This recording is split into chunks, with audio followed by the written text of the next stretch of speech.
Hello, we are the Ministry of the Real Truth, and we have heard and seen many people asking the question, what has Christianity contributed to civilization or to the world? And someone else will reply, well, they've started religious conflicts, wars, lots of people were murdered, the name of religion, etc., etc. True. But there's also another explanation verifying what Christianity actually contributed to civilization or to the world. This is a book called Christianity's Contributions to Civilization by Charles David Elridge, probably published in around 1928 as far as we can see. So it's quite an old book, but it is very interesting and relevant. We didn't find any information on this particular author, so we're just going to dive into this book. Here is the contents page. Part 1, Christianity's Contributions to Civilization during the Roman Empire. Christianity's contributions to intellectual, religious and political liberty. Christianity's contribution to art, education and literature and so forth. Christianity's contribution to the religious life of mankind, and Christianity's contributions to the non-Christian people of today. Don't forget this was written in 1928, published in 1928. Forward. What has Christianity meant to the world? It has worked as a recent non-Christian, yet not wholly unsympathetic critic in that era, in his day, had said in a measure. But in what measure? What spheres of human life has it touched? How wide, how pervasive, how powerful has been its influence? Working as it necessarily has done in the midst of and against and with the human imperfections, has it, in spite of all that, quote, made good, unquote, moderately or splendidly, or at least hopefully, can it be said that its actual achievements have given good proof of its divine origin? Or is it to be counted as just one, the highest to be sure, among the many faiths in this believing world? Will it go on conquering and to conquer, or must we expect it to give place to something else, more fitted to advancing humanity, that successor itself not final, but to serve a while, and then in its turn to be displaced or replaced? These questions can be answered only by the accomplishments of the religion of Jesus in every department of life, what it has done and is doing. The average Christian, especially the younger, is abysmally ignorant of the rock whence ye were hewn, the hole of the pit whence you were digged.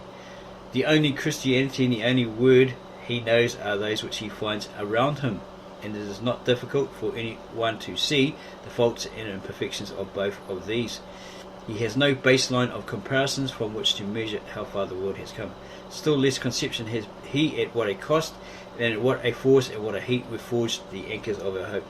And so he is not able with any intelligent conviction to plot the curve of his religion and confidently look forward to the triumphs that shall be. He will be amazed as he reads this book. Well, here's this book. At the marvels that have been wrought, far as we evidently are from our shining goals, the far off divine event toward which the whole creation moves, the consummation of the age, the rule of heaven, the city of God.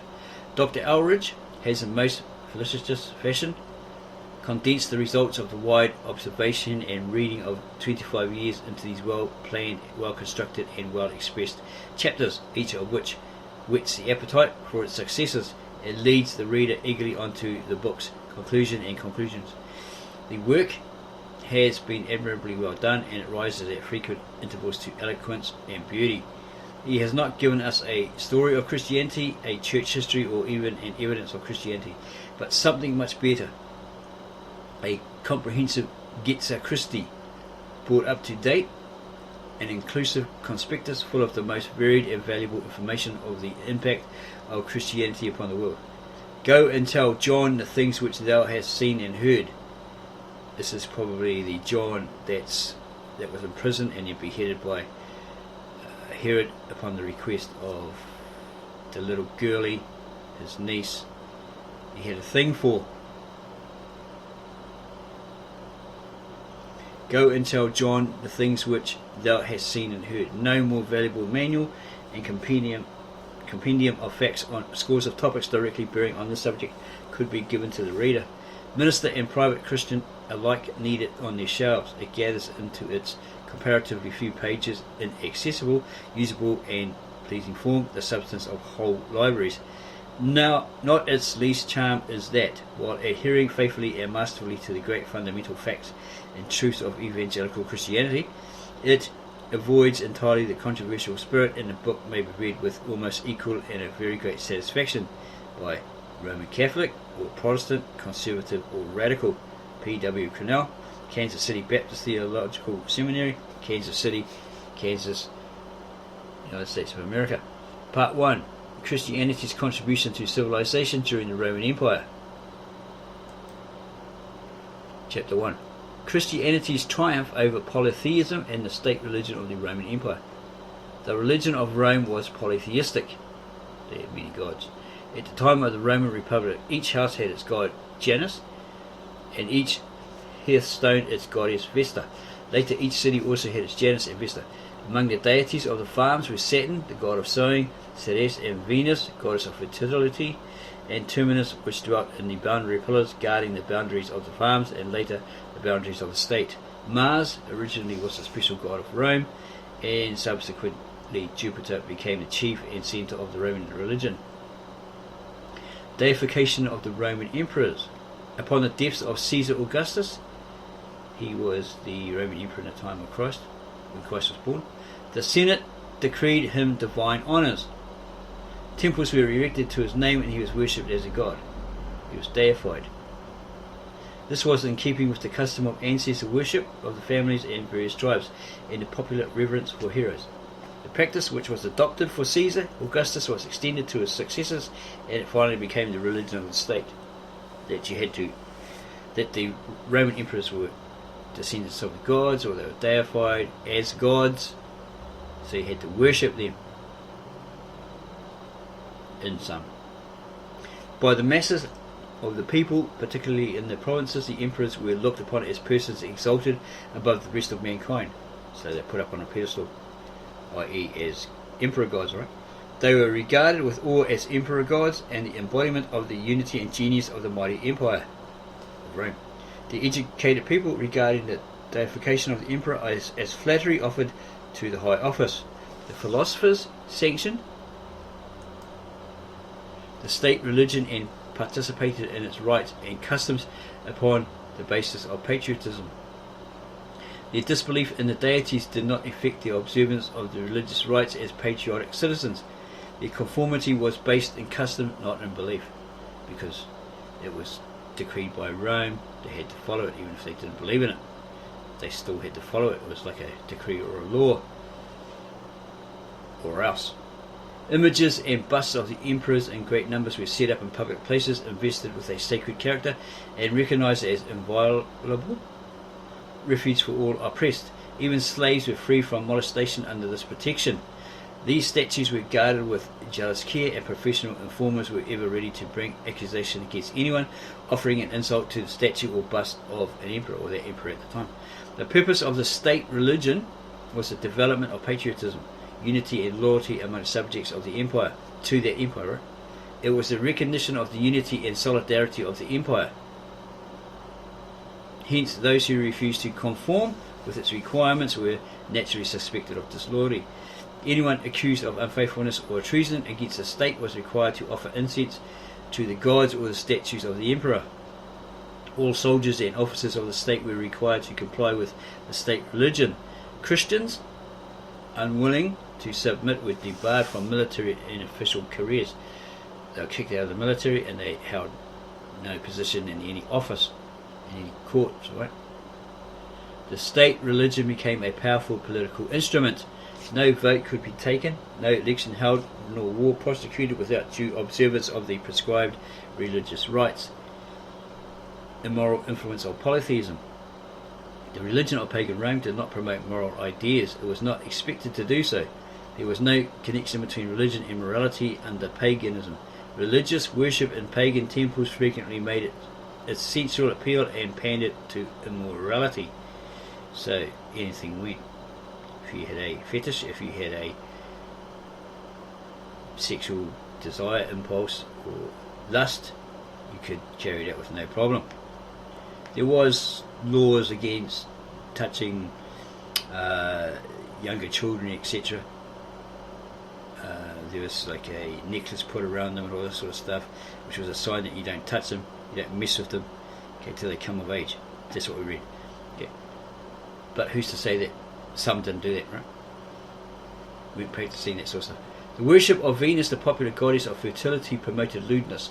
Connected with the temples of Venus were the groves which were haunts of licentiousness. The public plays performed as sacred rites, and the worship of the pagan gods were often characterized by obscenity and lasciviousness. Lactantius writes, "It is easy to see that the worshippers of false gods could not but be debased, for how could they be expected to be kept from shedding blood as did Mars and Bellona? How could they spare their own parent who adored Jupiter, who drove away his own father? How could they be merciful to their own infant children, who venerated Saturn, the devourer of children, and Juno, who hurled out of Olympus her malformed offspring?" Something wrong with the child, right? Deformed. How could rapine and fraud be avoided by men who knew the thefts committed by the god Mercury? How could they restrain their passions who venerated Jove, Hercules, Bacchus and Apollo as gods, while their lust and frightful lasciviousness of very blackest dye were not only known to the learned, but brought out upon the stage of theatres and made the choice material of songs that everyone might the more surely know them? Could men be good under such training? Cardinal Gibbons, probably a Roman Catholic, in his work on our Christian heritage writes, "Moral teaching was not included among the priestly functions within Rome. On the festivals of Bacchus, prizes were given to the deepest drinkers. In Greece and Rome, the worship of Aphrodite was characterized by shameless impurity and unnatural crimes." So anything went, right? Shrines consecrated to Venus were maintained at the expense of notorious courtesans. Ovid advises women to shun the temples of the gods that they might not be there, reminded of the lasciviousness of Jupiter.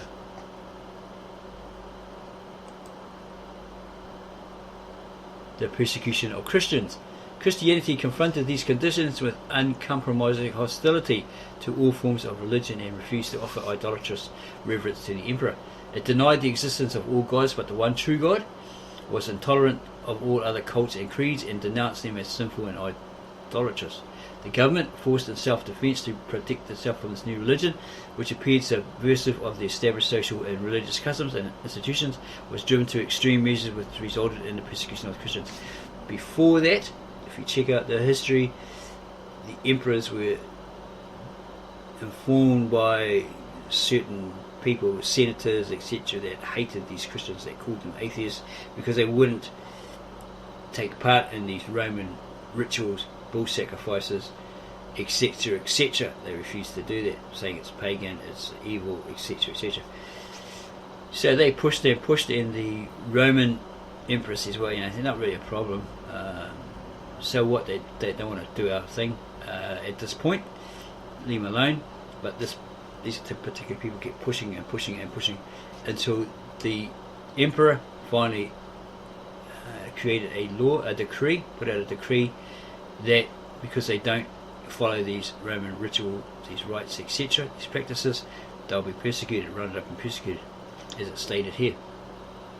The emperors were driven to extreme measures which resulted in the persecution of the Christians.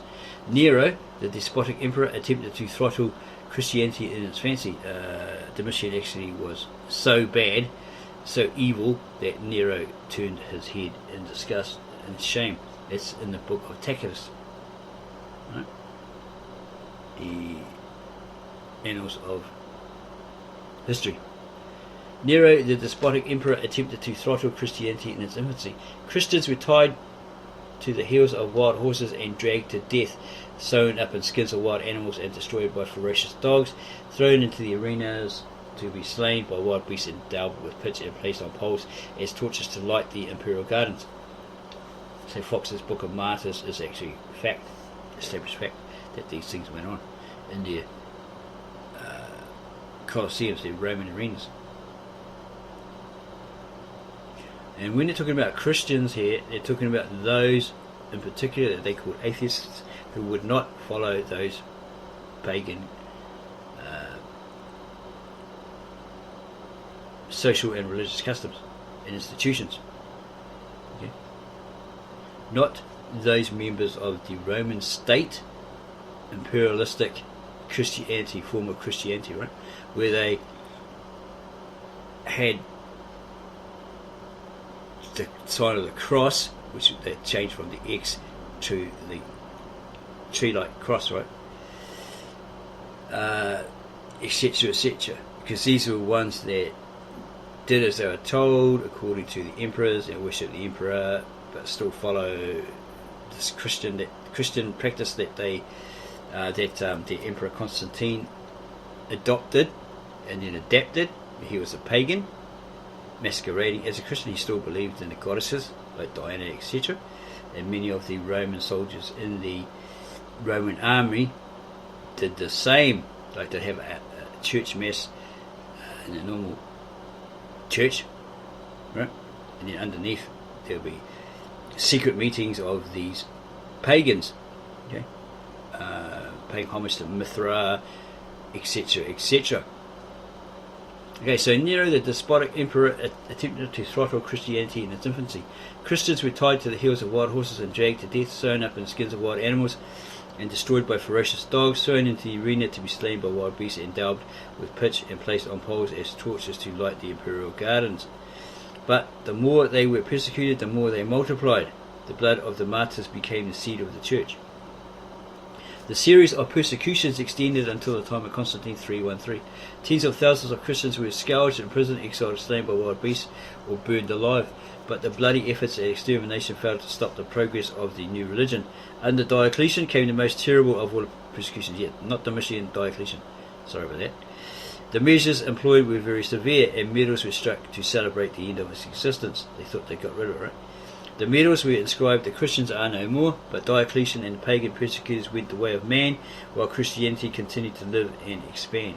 Maybe they went underground, and that's how they expanded, putting texts of scriptures or pages of scriptures in their clothing, so when they search it out, you got nothing, so they can remember them. And the meetings, all that sort of stuff. Meetings were banned, illegal, all this sort of stuff before Constantine came along. The noble character of the early Christians. Of the nobility of character of the early converts to Christianity, there was abundant testimony. Just the martyr, it's one of those Roman church fathers, in his first apology wrote, "We who formerly delighted in fornication now strive for purity. We who use magical arts have dedicated ourselves to the good and eternal God." There's some within those courts, Roman Senate, etc., who realise, oh my gosh, we are full of sin, etc. We should follow the one true God, the one true God of the Jews, of the Christ and the disciples, etc. We who love the acquisition of wealth more than all else now bring what we have into a common stock and give to everyone in need. We who hated and destroyed one another, and on account of their different manners would not receive into our houses men of a different tribe, now since the coming of Christ live familiarly with them. We pray for our enemies. We endeavour to persuade those who hate us unjustly to live conformably to the beautiful precepts of Christ, Jesus the Christ, to the end that they may become partakers with us of the same joyful hope of a reward from God, the ruler of all. So this is from the result from the disciples, Paul, etc., the Apostle Paul going to the Gentiles, non-Jews, and telling them of the Christ, salvation, the good news, etc. So they converted to that faith. The Christian writers of the early centuries, in their controversies with their pagan opponents, urged in support of their faith the exalted doctrines and high moral code of the Christian religion, and the changed conduct of those converted from paganism by the gospel, their good works, and their courageous faith, which enabled them to endure even unto the martyr's death.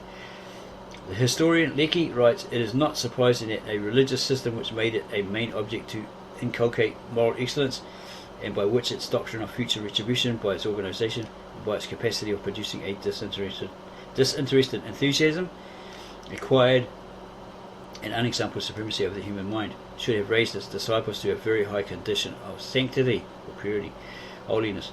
There can indeed be little doubt that for 200 years after its establishment in Europe,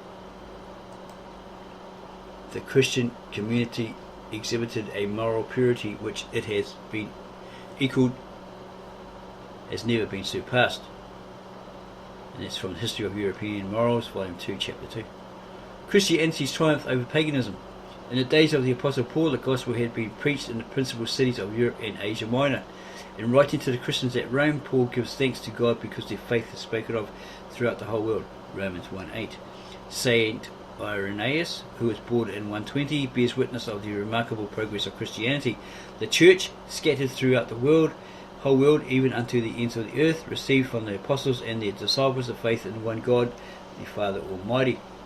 The church, having received this faith, although it be scattered abroad throughout the whole world, that's talking about that apostolic church of the East, founded by Thomas or Adai, and helped along by Peter and Bartholomew, etc. And then the good news was spread through China, India, and the rest of the world, supposedly.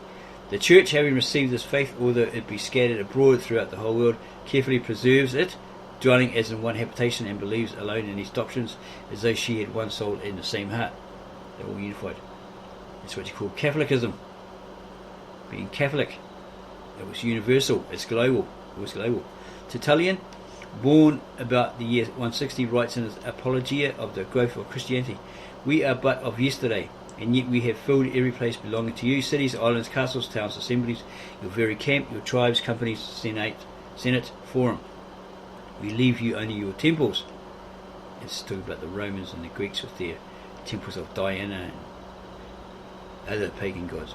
This statement is doubtless rhetorical. Nevertheless, from many independent sources, we know that by the end of the 2nd century, Christianity had become a powerful and influential organisation. At the close of the 2nd century, Clement of Alexandria, another Roman church father, wrote, "The word of our Master did not remain in Judea as philosophy remained in Greece, but has poured out over the whole world, persuading Greeks and barbarians alike, race by race, village by village, every city, whole houses and hearers one by one, nay, not a few of the philosophers themselves. Not, however, until the beginning of the 4th century was Christianity free from recurring periods of persecution. The Emperor Galerius, who had been bitterly hostile to the faith, was the first Roman ruler to grant recognition and some degree of toleration." So that was probably before Constantine did that. The Edict of Galerius, published in 311, was called forth by the exigencies of civil war. In fact, that Galerius did not wish to be opposed by the church, which was growing in numbers and power. That this edict of toleration was forced by demoralized conditions of the empire and was gradually granted is evidence from the language of the document. The civil war ended in 312 with the victory of Constantine at the Milvian Bridge. It was against his cousin, apparently. On the eve of the battle, according to the story, Constantine sought aid from heaven. In a dream, in his vision, right, Christ appeared and told him to inscribe his banners with the cross and the words, "By this sign conquer." In obedience to the vision, Constantine adopted the sign of the cross and his army was completely victorious. What's his name? Jovovici, and a lady at Rome went and had a look at the Arch of Triumph, Constantine's Arch of Triumph, to prove that he's had this vision and he put the crosses on the shields, etc., etc. They looked at the carving on it. They couldn't touch it. They were on a crane away from it, so they couldn't touch it because the government there said, no, you can look at it, but you can't touch it. They found that there were 4 pagan gods. The face of Constantine had been chipped out, and there's like the sea god, or the ocean god, and a couple of other gods. And some soldiers there, but they didn't have crosses on their tunics or their shields. It wasn't there. He didn't include it on there. So they think, well, it was a load of rubbish. Okay. He was lying about this vision, and he never put the crosses on their tunics or on their shields. Probably later on, these crusaders for the Roman Catholic Church put on their shields and their tunics, unless that's a total myth. Okay, so the civil war ended in 312 with the victory of Constantine at the Milvian Bridge. On the eve of the battle, according to the story, his story, Constantine sought aid from heaven. In a dream, Christ appeared and told him to inscribe his banner with a cross and the words, "By this sign conquer." In obedience to the vision, Constantine adopted the sign of the cross and his army was completely victorious. In the year 313, Constantine issued the famous Edict of Milan. That's a decree, right? A law. Decreeing. We grant to the Christians and to all others free choice to follow the mode of worship they may wish, in order that whosoever divinity and celestial power may exist may be propitious to us and to all who live under our government. So, beneficial, right? Prosperous. Constantine showed many favours to the church and gave Christianity a most favoured place among the religion of the empire. Apparently gave a hell of a lot of money, a lot of gold. Under the Emperor Julian, 361 to 363, the last effort was made to overthrow Christianity and to re-establish the worship of the pagan gods. Julian had been brought up under the Christian faith, but his love for Greek philosophy and admiration for polytheistic worship led him to adopt paganism, and he became of this. He is called Julian the Apostate. He restored the pagan temples, re-established the worship of pagan deities, and replaced the sign of the cross on the standard of the army with the former pagan symbols. Julian fell in a brilliant battle against the Persians. He was killed. It is said that Julian fell mortally wounded by a Persian arrow. As he felt the arrow, he cried out, addressing the Christ, "Thou hast conquered, O Galilean." With the death of Julian ended the official effort to restore paganism. At the end of the 4th century, under Theodosius the Great, Christianity was established as a state religion of Rome. Okay? It's not the religion of the disciples, of Christ and the disciples and the apostles. It's a different form, possibly a mixture of these emperors, form of Christianity and paganism. Okay? They may have appeared to end the official effort to restore paganism, but probably behind the scenes they were actually still practicing it. Chapter 2. Christianity mitigates the horrors of slavery. The number of slaves in the Roman Empire has been variously estimated. So with this title, what does mitigates mean? We have to clear that up. We have to define it. Okay, what does mitigates mean? Oh, we put mitigates.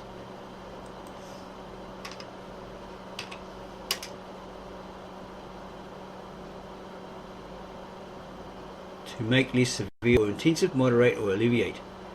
Relieve people, right, of threats, burdens, hassles, right? To make alterations to land to make it less polluted. To make less severe, intense, harsh, rigorous, painful, etc. To soften, to ameliorate, to alleviate, to diminish, to lessen. Mitigation is the reduction of something harmful or the reduction of its harmful effects. It may refer to measures taken to reduce the harmless effects of hazards, etc., etc. So in sum, it was basically a way to tone down and not cause so much anguish, pain, etc. to these Christians.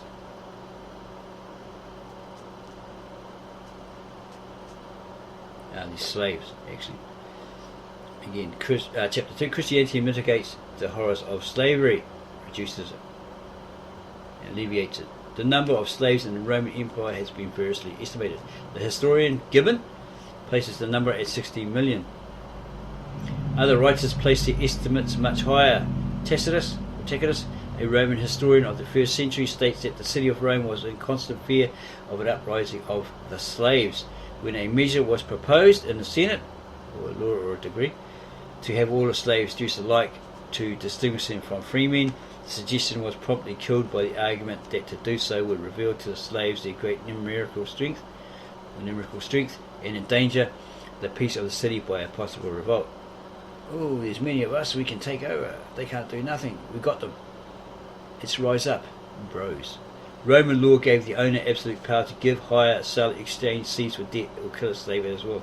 Slaves had no legal standing in the courts, no legal parentage, no right to hold property, and no civil rights. So their life sucked. When compelled to testify in the courts, their depositions were legal only when taken under torture. The union of male and female slaves had not the character of marriage. It was mere cohabitation which could be tolerated or terminated at the whim of the master. Slaves could not contract marriage, and children born to them were the property of the master. They could not be charged with adultery, incest, or polygamy. These words had no legal application to them.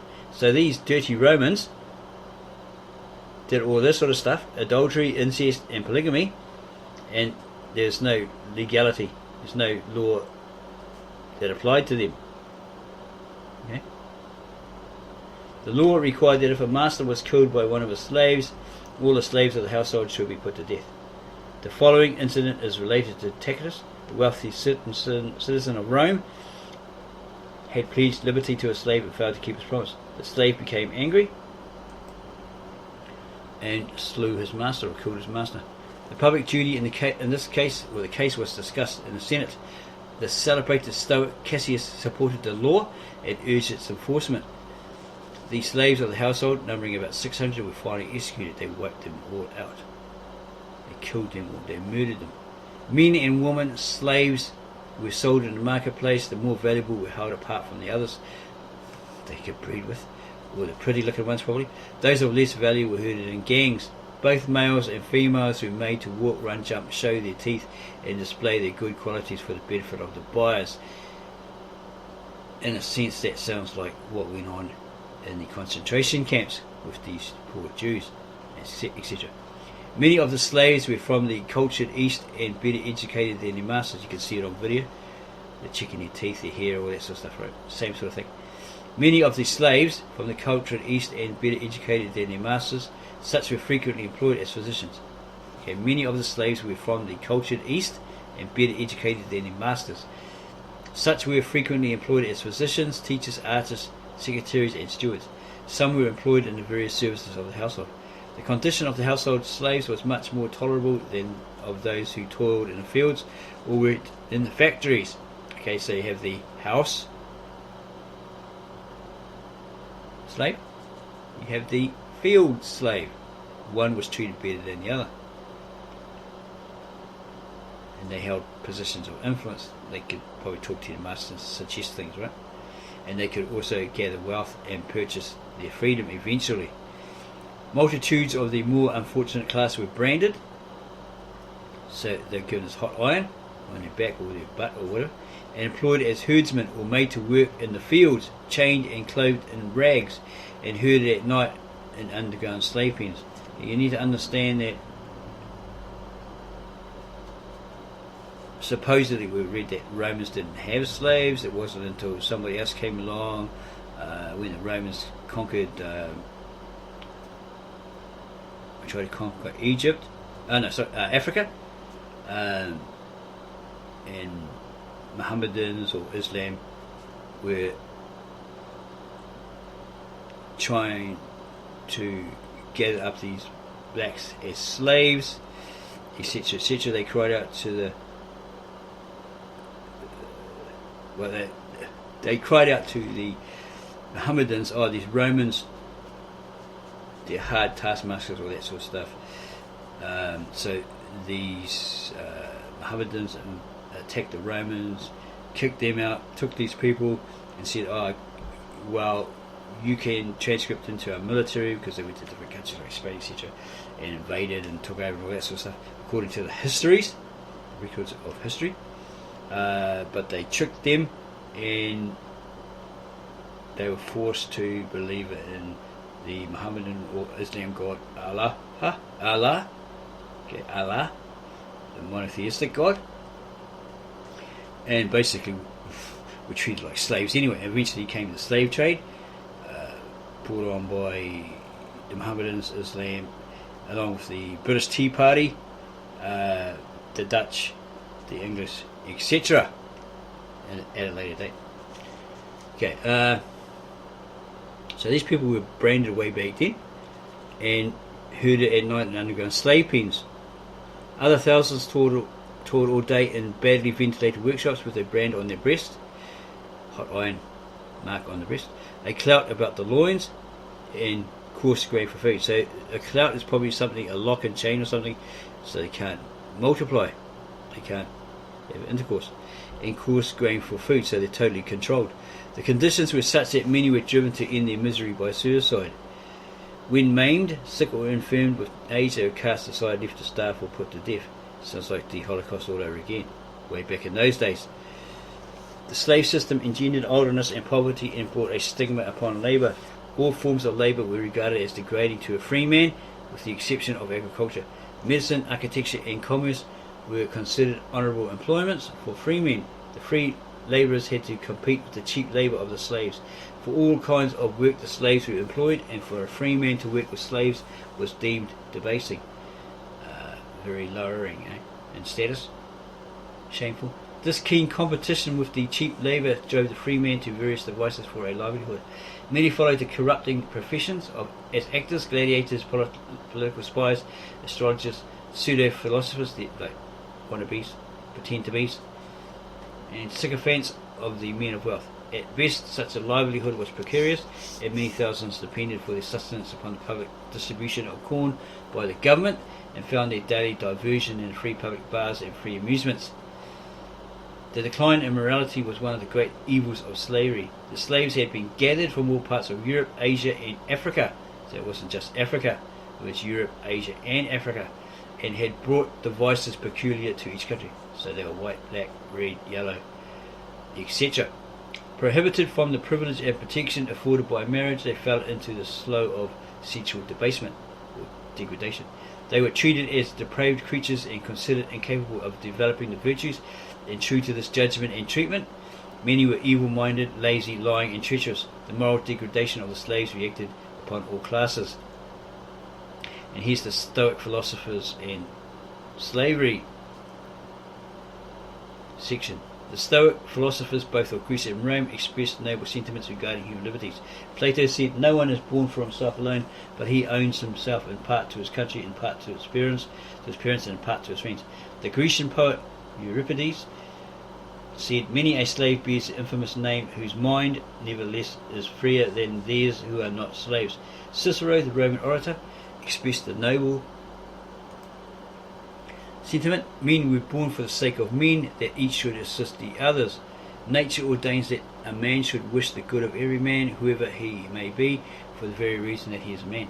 The broad spirit of humanity is stated by Seneca. The whole universe which you see around you, comprising all things both divine and human, is one. We are members of one great body. Nature has made us relatives when it begat us from the same materials and for the same destinies. She planted in us a mutual love and fitted us for a social life. It is of interest that the philosopher Seneca and the Apostle Paul were contemporaries, and there is strong reason for believing that the Pauline writings were somewhat familiar to the Roman. It is also of interest that with the spread of Christianity and its humane teachings, the Stoic philosophers became more energetic in the advocacy of human rights. The proverbial saying of the Stoic philosophers have graced the lips and embellished the writings of the champions of human liberty down through the ages. The Stoics declared, "By natural right all men are free.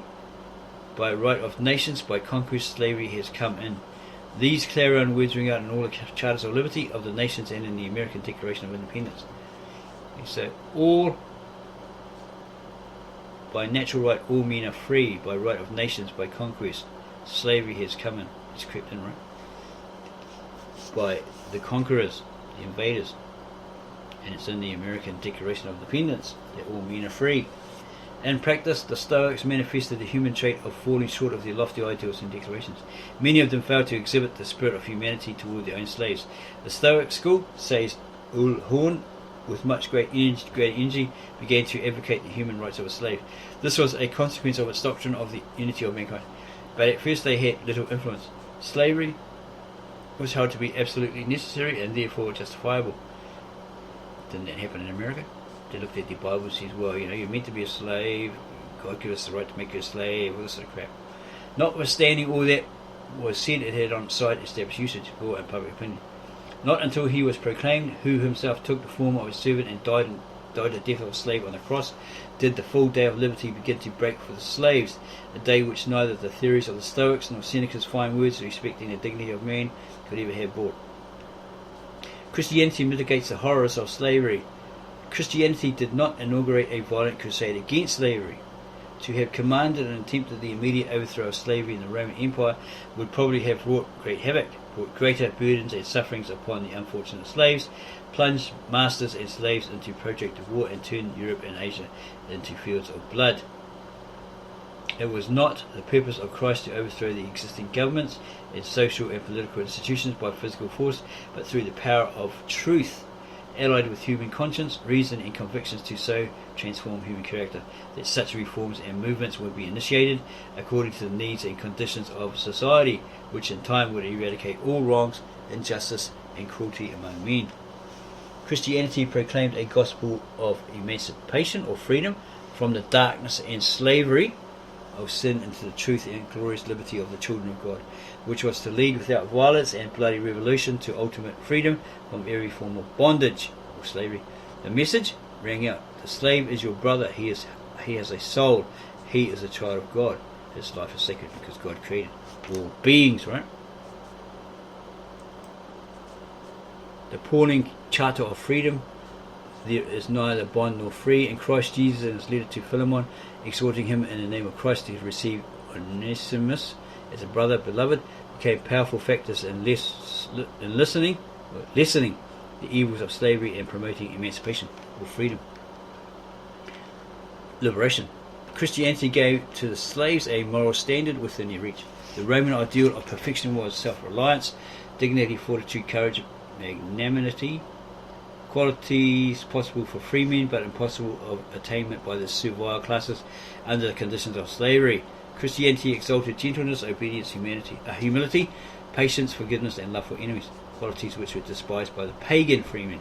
Christianity sealed these virtues with the impress of divine approval, gave mankind a new estimate of their values, and made them operative in the lives of these slaves, who were by them inspired with hope, courage and moral impulse.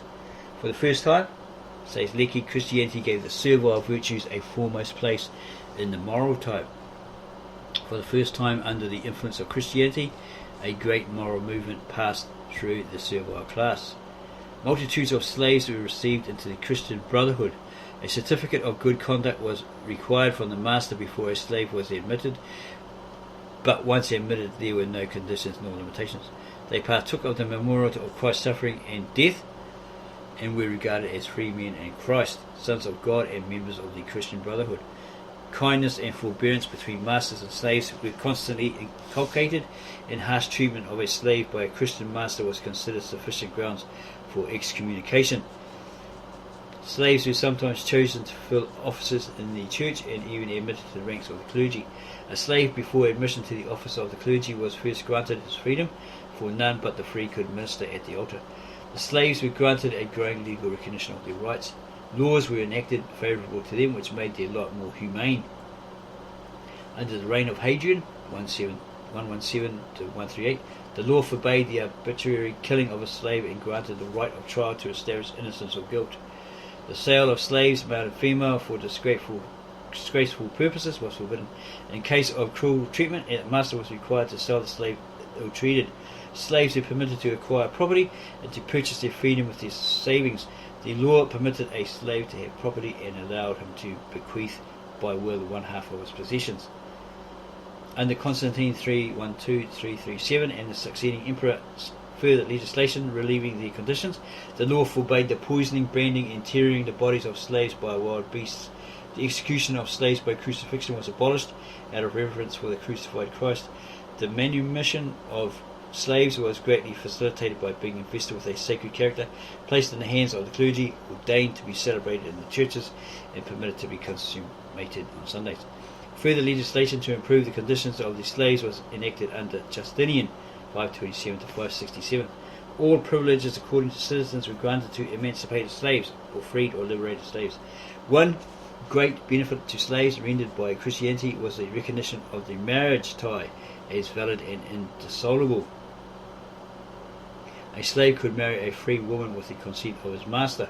Any free man of any rank could marry a slave, having first emancipated or freed or liberated her.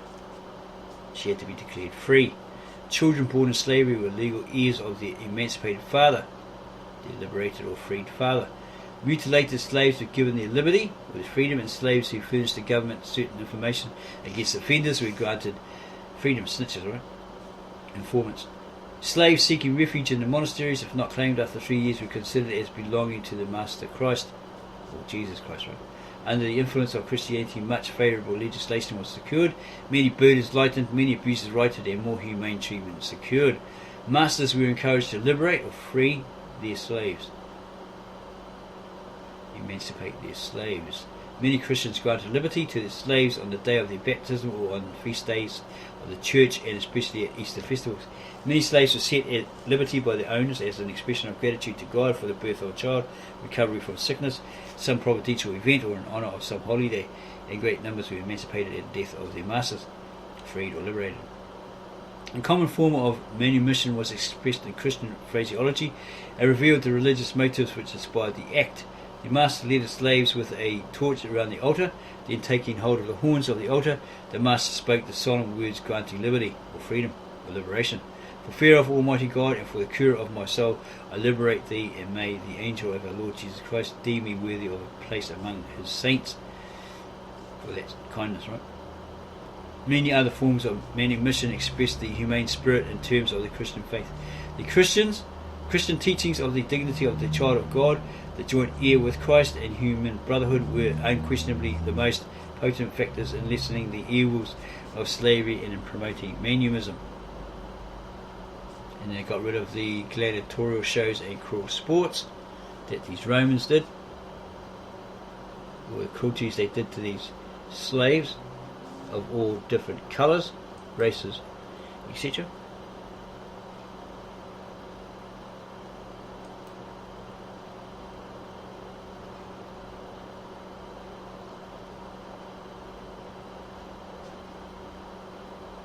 And this could be where the welfare was created, orphanages and so forth for children that weren't allowed to be killed because parents didn't want them anymore. They just left them in a certain place, and then they were taken and reared by lewd persons because they died from exposure. Some of them were taken and reared by lewd persons and finally sold as slaves and prostitutes and so forth.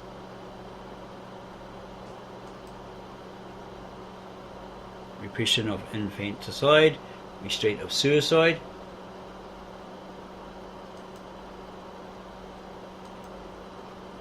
and then Christianity and the civilization of the barbarian tribes. During the first 2 centuries of the Christian era, wild hordes of barbarians roamed the uncultivated districts beyond the Danube. The numbers were constantly increased by accession from other tribes, and they gradually pressed their way to the Rhine and settled with their wives and cattle along the boundaries of the Roman Empire. These tribes lived in palisaded villages and were governed by the tribal chief with his council of village chiefs. As early as the 3rd century, many of them had pushed their way into Roman territories and acquired new lands and booty. Many of the peacefully inclined tribes were admitted within the empire, and large numbers were enlisted in Roman armies. Whole provinces formerly sparsely settled were now peopled by these tribes, who adopted to some degree the Roman civilization, but still retained many of their barbaric ideas and customs. While these Teutonic tribes were building up their settlement within the borders of the crumbled empire, other uncivilized peoples from Asia swept across the Rhine: Huns, that'd be Germans, Tatars, Finns and Avars. Against these invaders, the Romans and the Teutons united to avert common ruin. The migrations increased in numbers and intensity, the invaders grew more hostile and menacing, and finally the sweeping hordes completed the conquest of the Roman Empire. By the 4th century, Christianity extended throughout the empire. Great scholars and leaders won to the faith championed the new religion. The numbers professing Christianity greatly multiplied. Wealth ever increasingly flowed into the church. They made a lot of money, right? And many schools and charitable institutions were maintained. Through favourable legislation or laws or decrees, bequests to the church were made possible. The civil observance of Sunday established, and Christianity recognised as a state religion, the Roman empirical state religion, their form of Christianity. Christianity had made some progress among the more civilized of the invaders. There was a Gothic translation of the Bible, supposedly made by Alphilas. Alphilas has been held as a hostage for the Goths, and upon returning to his people he made an alphabet of the language and produced the first translation of the Bible in Gothic. They had a church organization of the Arian type and a priesthood familiar with the Bible. The conquerors found in the bishops and clergy of the empire men of superior qualities and imposing personality, men who did not hesitate to exercise their ecclesiastical authority and to rebuke the invaders for their lawlessness, and to threaten them with the temporal and spiritual penalties of the church. The priests of the empire were the natural leaders of the people, and they stood for order and justice in the midst of the physical violence and chaos which accompanied the invasions. The power of the barbarians was very great. They gave the invaders to understand that famine, pestilence and disaster would surely follow them upon disobedience, and that success and prosperity could be assured only by submission to their authority. The invasions did not uproot civilization as at first seemed probable. The barbarian conquerors were themselves conquered by the things which they beheld were held in leash by the moral and spiritual forces of Christianity. We'll end it there. We may do a part 2.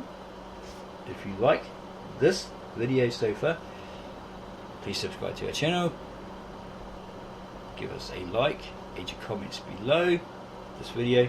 We'll get back to you on this as soon as we can, and then go share this with family, friends, neighbours, strangers. Tell them, well, this is what historically what really happened. There may be people out there giving you a false historical record information of what really went down. Thank you for taking time to watch this, our latest video upload.